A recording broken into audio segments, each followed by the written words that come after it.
My name is Ryan Matthews, and for years, I thought my marriage to Lily Matthews was solid. We had met in college, shared countless memories, and built what I believed was a life based on love and trust.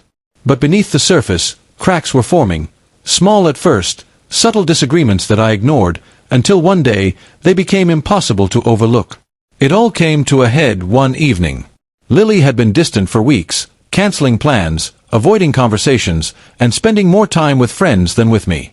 I confronted her gently, hoping to understand what was wrong. But instead of an explanation, she gave me a cold, rehearsed line, "Maybe we should take a break. I need space to think." I knew what that meant.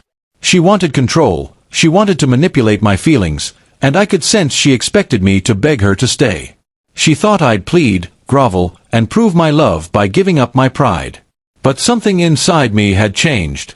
I wasn't going to be trapped in a relationship where respect had been eroded.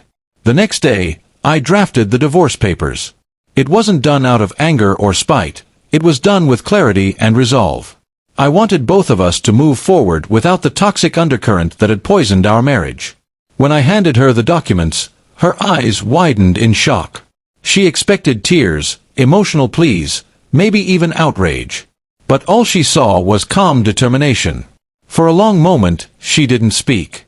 I could see her internal struggle, the disbelief that I hadn't crumbled at her threat of leaving. Then she laughed, bitter, sharp, and unfamiliar. I thought you'd fight for me.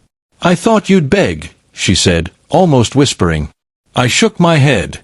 I respected you enough to give you a choice, but I also respect myself.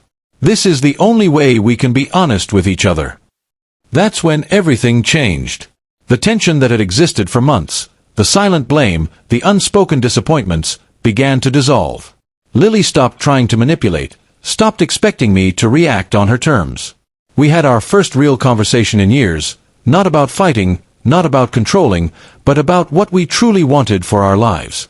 We realized that much of our conflict stemmed from assumptions and unexpressed needs.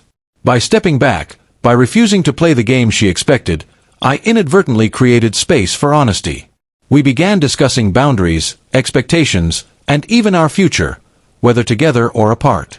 For the first time, she listened without judgment, and I spoke without fear of retaliation.